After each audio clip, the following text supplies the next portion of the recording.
If we go back to the 1980s, the late 1980s, the World Wide Web was invented by this guy, Tim Berners-Lee, Sir Tim Berners-Lee, over in Geneva, Switzerland at CERN.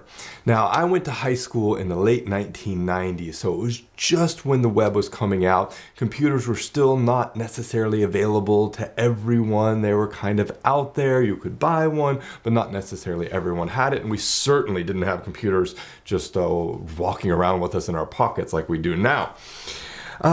So you had this invention of the World Wide Web in the late 1980s. Shortly thereafter, late 1990s, you had this dot-com boom where all these companies started coming online and making their services available on the web. And we had a lot of new tech companies coming out that were exclusively available on the web. So you had this kind of surge of new companies, new ideas, new pieces of work, new innovations. And then shortly after that, the government started taking a look at the web and saying, wow, we have this great invention. It's really wonderful for society, but not everybody is able to participate. Not everyone has access to the web.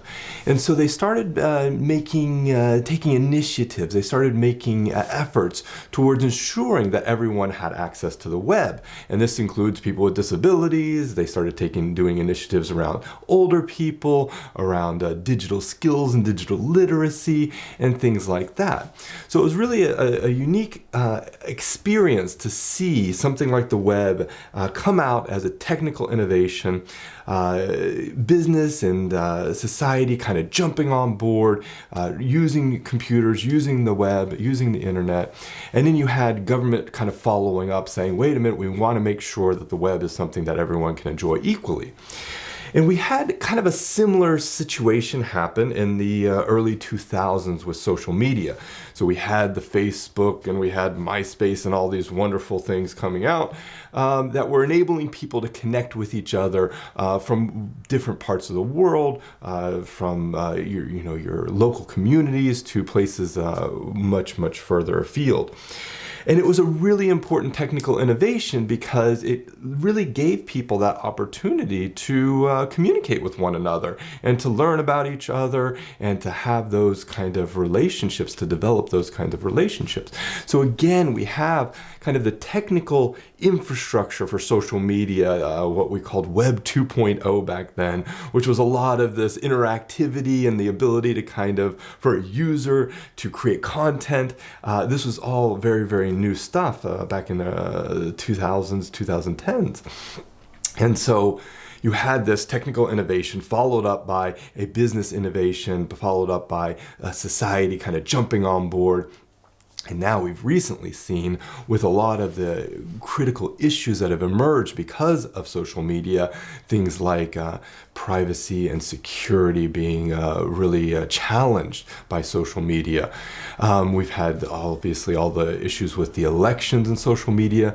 So you now have a new movement of government kind of taking shape and trying to regulate, trying to control, trying to work with social media in a way that enables people to kind of still preserve their human rights when they're going online and when they're engaging with this new technologies. So what I want to illustrate here is that there's kind of a threefold step that often happens with any new innovation. You have the new technology, whatever that might be, and it's different, it's creating some value, it's doing something that we've never been able to do before. That comes first. Second, society kind of catches on to that and they're like, oh wow, business and the market might say this is a great thing that we can use to create more value for our customers, to create new products, to create new services, and that's fantastic. And then what happens between then and when government gets involved is there's often a fallout of some sort or another. So there's some kind of unintended consequences of that technical innovation that when it's applied to the market or when it's applied in society, that it becomes a little bit problematic for people's welfare or people's rights. And so then government gets involved and tries to fix whatever those challenges might be. Now, I'm not making a normative assessment here. I'm not saying that it's good for government to get involved necessarily. I'm just saying that this is the trend that we can observe in these couple of instances, and there are others that we could cite as well. So what this comes down to, I think the lessons that we can draw from this is, if you're a technology developer, just creating that innovation in the way we understand the world today is not enough. It's not enough to just think about, oh, what could we possibly do? What's our, given all the possibilities, let's pick one that sounds like it could create the most disruption or stir up the pot the most. We have to take, as technology developers, a responsibility for the way those technologies are used in practice. Now, that's not to mean that we're supposed to anticipate every possible use case.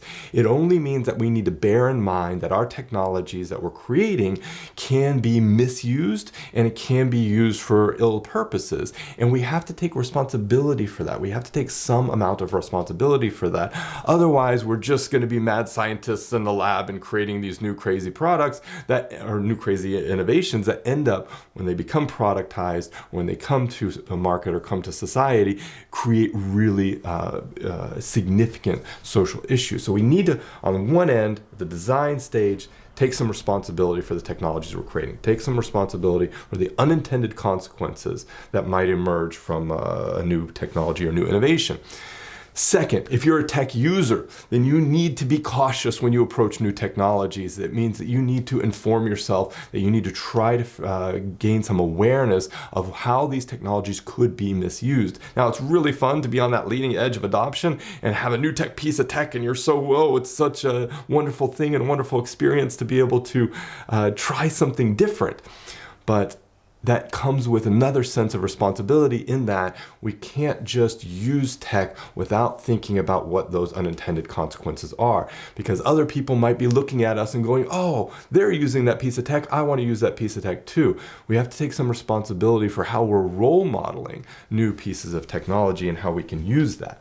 And of course, there's an accountability element to that, and that means that we have to look at the companies that are providing this tech and really hold them accountable for the side effects, the unintended effects that they might be that might be generated from making those products or services available.